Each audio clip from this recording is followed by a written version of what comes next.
বন্ধুরা দেখো এই সকালবেলা আমরা বড়ি দিতে উঠি আর তেল মাখাতে জানি কি তেল মাখাতে হবে, জিলেপি বড়ি। এই যে ডিশেতে পোস্ত ছড়াচ্ছি, জিলেপি বড়ি দেওয়া হবে। বুঝতে পারবে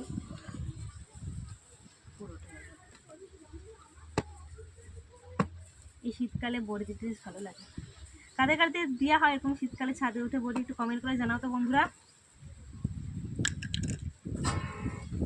একটা থালায় দিয়ে দেখো, যদি না একটু বসে আরো পোস্ত দিতে হবে তো। আমি ঠিক কই ঠিক পোস্ত আবার খেয়ে হয়ে যাবে মনে করো, জিলেপি ঝরে ঝরে করে দেয়, মস্ত থালায় যাবি যাবে।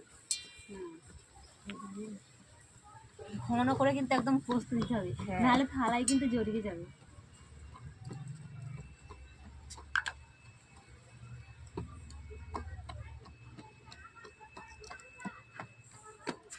ওটা একটু দেখা ডাল ভাতটা,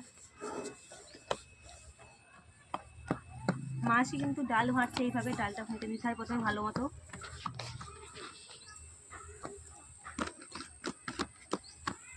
ওটা মাখাবেন, এইটা পরে মাখাবো, আগে জিলেপি বড়িটা দিয়ে হয়ে যাক, তারপরে এটা দেবো। এই কোনটা ঠিক করো, ওই যে যেন ফাঁকা করো।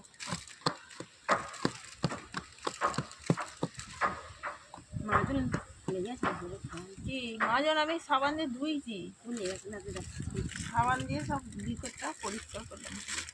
ফাঁকা করো।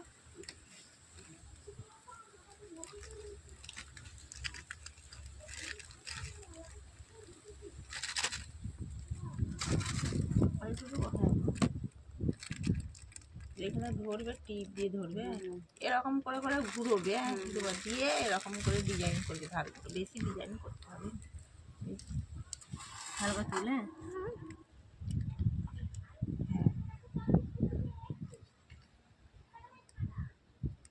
এটা কি বানাচ্ছ?